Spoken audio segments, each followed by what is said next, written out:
what Tinder can teach you about remote work job search. My name is Juliana Rabbi. I have more than 15 years experience as a recruiter and I have been working remotely for 6 years. I have never used Tinder in my life. But to do this video, I spoke to a lot of friends who explained me exactly how it works. Again, I have never used it, but I found a strong connection between the way you use Tinder to find love and the way you use social media and your connections to land a remote job. Let me tell you the secrets. Let's start from the beginning. If you never used Tinder just like me, you should understand that Tinder is an app to find people, to connect with people. So you basically create your profile, you put a photo, you can add some text, and you define some filters to search for people in a certain range around you. And once you found them, if they also like you, a window pop up and you can start a chat with this person. Basically, that's how Tinder works. And what is the connection that I found between that and landing a remote job? A lot of connections. I was also surprised when I started thinking about it. So let me share that with you. First thing you need to consider is the filters that you use. When you create your profile on Tinder, you can define how many kilometers you want the person that you're searching for be far away from you. So you can put from 1 kilometer until, 100 kilometers. You also can define the gender of the person if you're looking for male, female, or undefined gender. Those things will filter people that will be shown to you. So if you're very strict with your filter on Tinder, if you put only 1 kilometer, the amount of people that will appear for you are limited, right? Only people in 1 kilometer around you. If you put 100 kilometers, for example, there will be way more people that will be shown to you. So you might not want to be that strict, but you don't want to open that much because the options will be too many to handle. The same thing happens with your remote job. When you are searching for a company or a position that you can work for, if you're very strict, you're limiting your options. If you just say, I want to be a marketing director in that company and that's it, well, it's still possible, but consider that you are really narrowing down your options since the very beginning. So it might not be the smartest option. On the other side, if you say, I want to go for any remote position, it doesn't matter the company, it doesn't matter the area, it doesn't matter if it's a full-time, a part-time, the working hours, anything, it doesn't really matter, then you might end up with something that you don't actually like because you were too open with your criteria.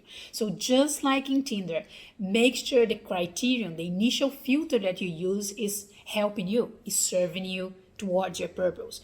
Don't narrow down that much at the beginning, but don't open it completely. Have some criterion, define, for example, a minimum salary that you're looking for, the area that you want to work, the level of the position. Is it a junior position? Are you okay with that? Or you want to go for higher position? Define the minimum things that are important for you, and then you start your job search. The second thing that Tinder can teach us about job searching is the importance of a good profile. When you create your Tinder profile, you can add photos. I think it's up to 6 photos. And you can also define the orders that the photo will be shown. So this is the first photo people will see. This is the second, the third. And you can choose the most strategic one, the ones you like most, the ones that you think that helps you attracting the right people. That's one option about the photos. Another option that a lot of people don't use on Tinder is adding text. You can write things about you, about your preference, about what you're looking for, about your hobbies. So there is this option of adding a text that helps selling you as a potential lover and also tell a bit more about you. So people who bother to read what you wrote, they will understand you more before they start talking to you or before they even decide if they want to talk to you. So photos matter and what you write about yourself also matters. That's in Tinder, but that applies perfectly to any social media platform that you're showing yourself, for example, on LinkedIn or on your website or when you write an email to the company. The photo, the appearance, the way you present yourself tells a lot about you, a lot. The clothes, if you're smiling or not, your background, the way you present yourself, the visual image will definitely have a big impact towards the company decide if they want to start talking to you or not. Don't underestimate that. The other thing that has a big impact is how you present yourself.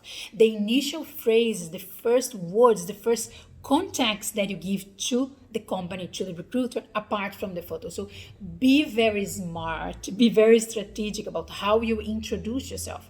And that applies for your LinkedIn profile, for the cover letter you're going to send to the company, to your curriculum. So remember, when people read you for the first time, that's all they get. That's all the information, all the impression, and they're going to picture you based on the way you are introducing yourself. So that's really, really important that you look for the right words, the right information, how you place that. Just like in Tinder, you can choose the order of the photos, right, that you present. In your curriculum, do the same. What do I want to say first? What is the second information?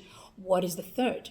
In your LinkedIn profile is the same thing. People will see first your profile photo, your background photo, and then your headline. So make sure this is powerful in your profile.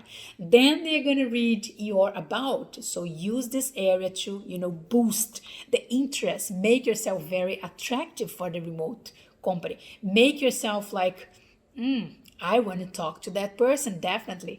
I want to go further. I want to know more. So use those elements, photo, and the initial text, the initial things you write about yourself in a way that they make you very, very interesting as a candidate.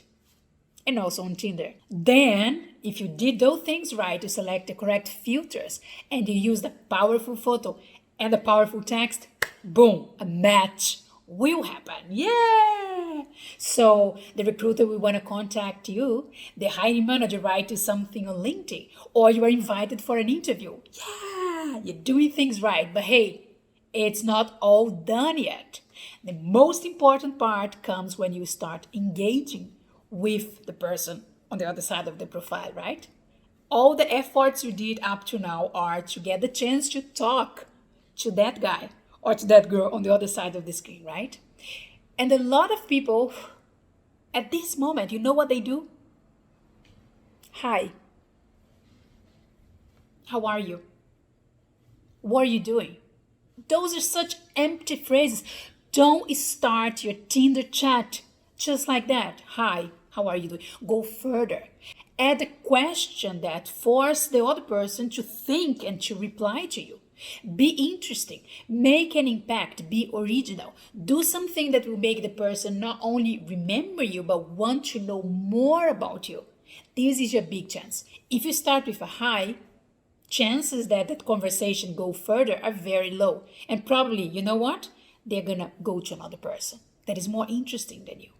And the same thing applies to your job search. When you finally got to speak to someone from the company, when they finally asked for your curriculum or they invited you for a phone interview, make yourself interesting since the very beginning. Start your conversation in a way that engages, in a way that they want to know more about you.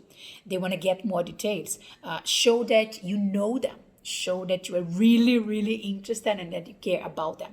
Don't give the impression that, hey, I'm chatting with a lot of guys here or I'm applying to 200 other remote companies. No. Make them feel special. Make them feel that you care about them. You want to start a conversation with them. You want to know more about them. Make it personal. At that point, it's now or never. Every email you send to the remote work company, every chat you exchange on LinkedIn, every comment you make on their website should engage in a way that they can't resist but contact you back. They found you super attractive as a candidate. They really want to know more about you. They want to call you. They want to make a Zoom call. They are really, really tempted to know more about you.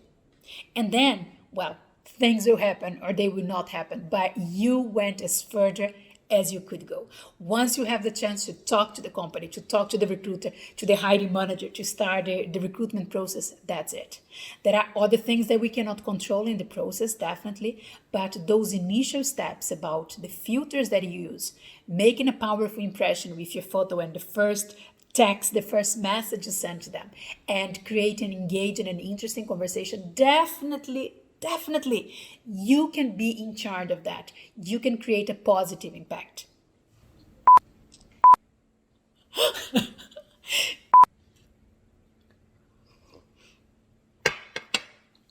Hi, how are you doing? Go further.